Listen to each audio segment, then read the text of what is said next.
Selamat datang di Beetle Channel, semoga kita bahagia. Jangan lupa subscribe, like, komen dan share agar channel ini semakin berkembang. Terima kasih. Bab 661, aku akan memberimu cek setelah aku mendapatkan materinya. Emerson Lang tertawa. Dia tahu bahwa Jasper memahami niat baiknya. 20 juta dolar AS adalah setetes air bagi perusahaan seperti Sentel Corporation. Emerson dapat dengan mudah memilih untuk tidak menjual hak paten untuk MP3, tetapi dia telah memutuskan untuk melakukannya dengan harga yang sangat wajar. Ini karena dia ingin berteman dengan Jasper, yang sepertinya mengenal secara pribadi putri Sentel Corporation. Berurusan dengan orang pintar itu mudah. Selama mereka memahami niat masing-masing, tidak semuanya harus dinyatakan secara terbuka. Setelah keduanya menandatangani kontrak, Jasper membayar di muka sejumlah 10 juta dolar AS. Pada saat itu, seseorang menerobos masuk ke kantor Emerson. "Paman, apakah Nona Sylvie memperkenalkan seorang pria ke perusahaan?" Orang yang menerobos masuk ke ruangan itu adalah seorang pria muda. Begitu dia memasuki ruangan, dia langsung melontarkan pertanyaan pada Emerson. Emerson mengerutkan kening. "Tuan Jonathan, ini adalah kantor Presiden Group. Jika kau ingin bertemu denganku, kau harus memiliki alasan yang sah, dan kau harus membuat janji melalui sekretarisku."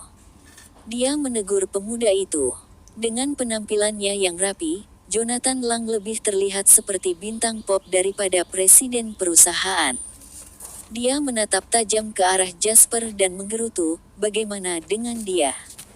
Bukankah dia orang yang diperkenalkan Nona Sylvie ke perusahaan? Apa dia sudah membuat janji?" "Tuan Jonathan, ingat posisimu," Emerson bersuara. Dia jelas marah. "Kau hanya presiden salah satu cabang perusahaan. Kau tidak memiliki hak untuk meneriaki aku di kantor Presiden Group. Apa aku mengajarimu untuk berperilaku seperti ini?" Jonathan menatap ganas dan iri pada Jasper. Dia kemudian menundukkan kepalanya dan meminta maaf kepada Emerson. "Maaf, Tuan Emerson," katanya. "Keluar," teriak Emerson. Jonathan mengepalkan tinjunya dan terus berdiri tegak. "Aku tidak akan keluar. Aku perlu tahu apa hubungan antara dia dan Nona Sylvie," katanya dengan nada tegas. "Apakah ini sesuatu yang harus kau khawatirkan?" Emerson bertanya dengan suara dingin. "Jangan membuatku mengulangi diriku untuk ketiga kalinya. Keluar." Wajah Jonathan memerah karena marah. Dia menatap tajam pada Jasper, lalu berbalik dan meninggalkan ruangan dengan marah. "Maafkan aku, Tuan Lain." "Maaf kau harus menyaksikan itu," kata Emerson kepada Jasper. "Tidak apa-apa. Tuan Jonathan pasti salah paham," kata Jasper dengan nada datar. "Dia terlalu manja," kata Emerson. Suaranya mengungkapkan ketidakpuasannya terhadap keponakannya. Meski begitu, Jasper tidak ingin terlibat dalam urusan keluarga Emerson Lang. Mereka bertukar sapa lagi sebelum sekretaris Emerson mengingatkannya bahwa 1 jam telah berlalu. Dengan demikian, Jasper mengucapkan selamat tinggal padanya dengan sopan. Kedua belah pihak telah memutuskan untuk menyelesaikan kesepakatan dalam waktu sesingkat mungkin. Karena itu, Jasper meninggalkan kantor Emerson dengan perasaan puas. Jasper belum berjalan jauh dari kantor dan baru saja akan memasuki lift ketika sebuah tangan mengulurkan tangan yang menghalangi pintu masuk lift. Jasper mengangkat matanya dan melihat ke atas. Jonathan Lang telah menunggunya selama ini. "Apa hubunganmu dengan Sylvie?" Jonathan bertanya, suaranya diwarnai kecemburuan. "Kami tidak saling kenal," jawab Jasper. Dia tidak akan berbohong kepada Jonathan dengan sengaja, dia juga tidak ingin menjelaskan apapun kepadanya. Dia berhasil mendapatkan rekomendasi Sylvie Lang karena koneksi Anna Lau. Dia bahkan belum pernah bertemu dengan putri Sentel Corporation itu. "Itu benar-benar omong kosong," seru Jonathan. Jelas, dia tidak percaya pada Jasper. Semua orang tahu bahwa Nona Sylvie tidak pernah ikut campur dalam urusan perusahaan. Namun, Dia secara pribadi meminta bantuan pamanku karena kau. Namun, kau mengatakan kepadaku bahwa kau tidak mengenalnya. Jonathan berteriak. Bab 662, aku pikir kau pasti salah paham. Sedikit kerutan terbentuk di wajah Jasper saat dia menjelaskan dengan sabar, tidak ada hubungan khusus antara Nona Sylvie dan aku. Aku hanya datang ke perusahaan untuk bisnis. Jonathan mencibir sambil terus memelototi Jasper. Aku tidak peduli mengapa kau ada di sini di perusahaan, tetapi izinkan aku memperingatkanmu. Nona Sylvie adalah putri dari Sentel Corporation. Dia tidak akan pernah memiliki hubungan dengan orang asing, apapun yang terjadi, gerutunya. Sebaiknya kau menyerah pada niat licikmu. Jonathan kemudian merendahkan suaranya dan mendekat ke telinga Jasper. Kau tahu bahwa kau hanya orang luar di sini, kan? Jika kau tidak jujur, kau mungkin menghilang dari muka bumi tanpa ada yang menyadarinya.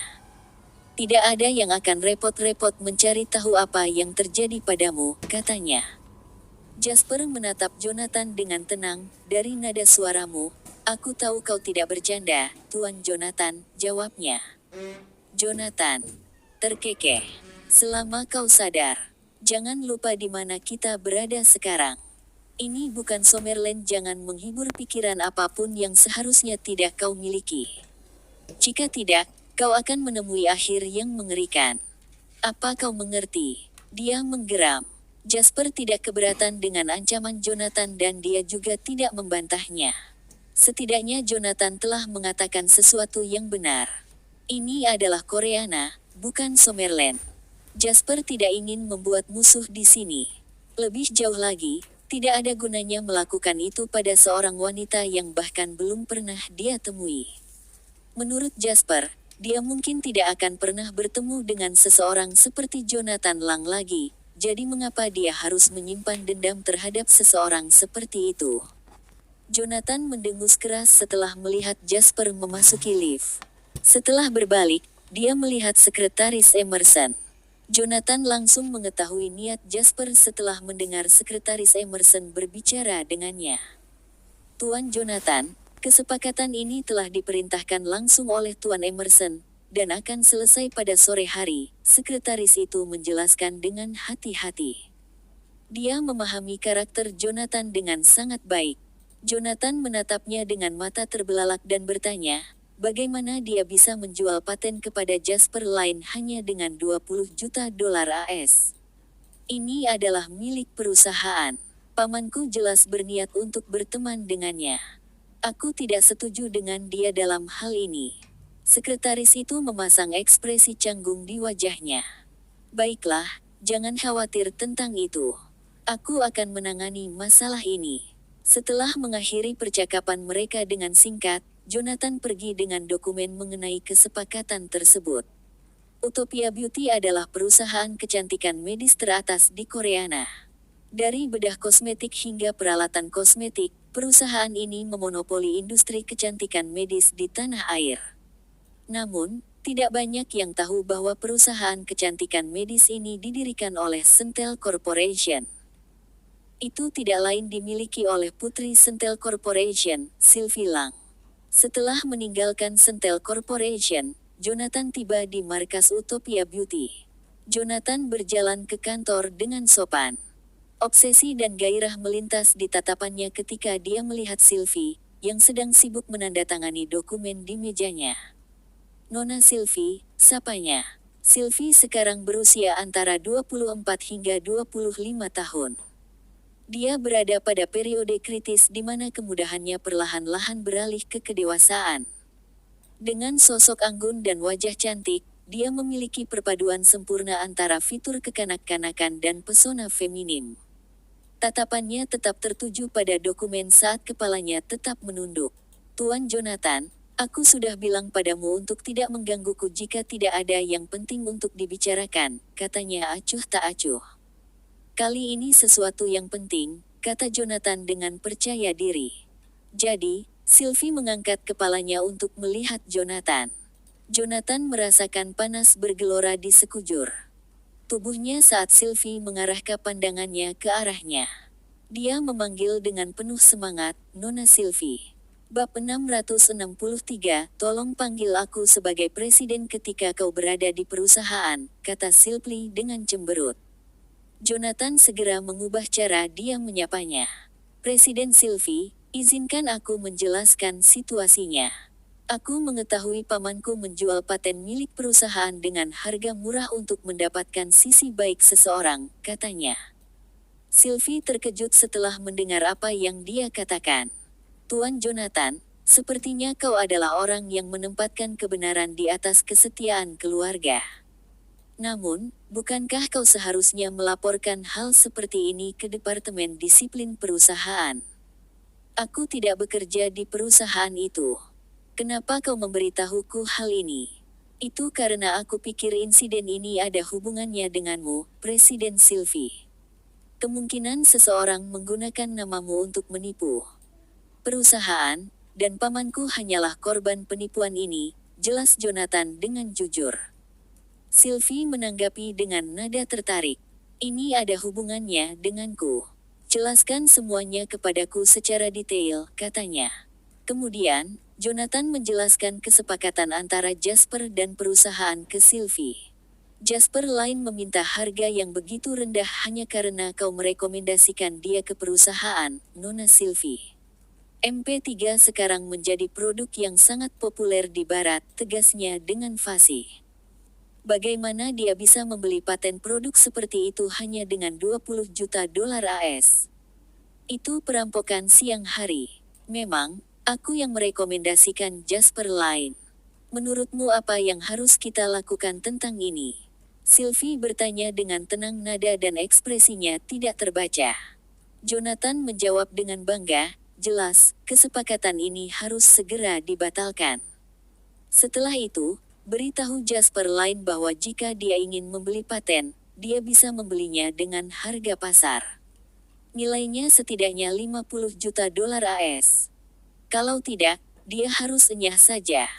Kau menaikkan harga dari 20 menjadi 50 juta dolar AS, Tuan Jonathan, kau benar-benar pandai berbisnis," komentar Sylvie. Sebelum Jonathan bahkan bisa menikmati pujian Sylvie, sebuah bantingan keras terdengar di ruangan itu. Sylvie telah mengambil folder dokumen dan membantingnya ke meja kantornya. "Apakah reputasi Sentel Corporation hanya bernilai 30 juta dolar AS bagimu? Bahkan jika Sentel Corporation mundur dari kesepakatan, perusahaan harus membayar denda 20 juta dolar AS. Jika itu terjadi, perusahaan hanya akan menyisakan 10 juta dolar AS. Apakah itu layak?" Ekspresi Jonathan menjadi muram. Dia tidak berani mengucapkan sepatah kata pun. "Aku tahu niatmu, Tuan Jonathan. Tetapi jika kau ingin membuatku terkesan, kau harus menunjukkan kepadaku kemampuan yang melampaui seorang jenius. Jika semua yang kau tahu adalah trik yang sangat sedikit, aku bahkan tidak akan membiarkanmu melihat sekilas." Setelah berbicara, Sylvie menatap Jonathan, yang seluruh tubuhnya gemetar.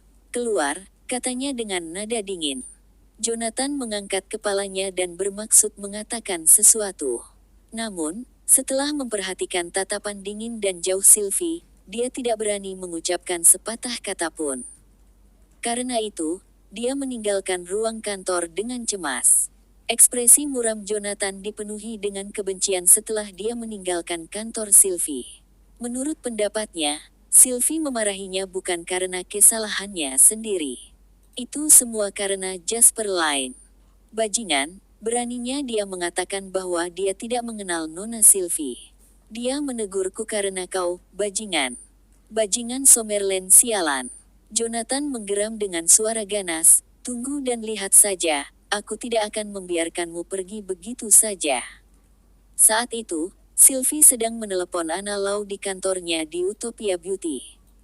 "Baiklah. Bagaimana aku bisa berani mengabaikan masalahmu? Itu sudah dilakukan sejak lama. Niat awal telah tercapai, dan kontrak formal akan ditandatangani pada sore hari," kata Sylvie. Riang sambil memegang teleponnya. Rasa dingin dan arogansi bangsawan yang terukir di wajahnya ketika dia sebelumnya berbicara dengan Jonathan sudah lama hilang. Kini senyuman itu tergantikan dengan senyuman bahagia. Setelah mengobrol beberapa lama, Sylvie meletakkan ponselnya. Dia mengetuk-ngetukkan jarinya yang mungil dan cantik ke dokumen di depannya. Ada laporan terperinci dari JW Investment Company di bagian paling atas tumpukan dokumen. Pria yang menarik. Dia telah melakukan begitu banyak hal hebat dari awal dalam setahun, dan dia bahkan telah menghasilkan kekayaan senilai puluhan miliar. Tidak heran dia berhasil mencuri hati wanita itu meskipun harapannya tinggi. Setelah itu, Sylvie berdiri dan menekan bel di mejanya. Hubungi sekretariat kantor Presiden Group dan tanyakan siapa yang bertanggung jawab atas penandatanganan kontrak dengan Jasper Line sore nanti. Aku akan bertemu orang ini.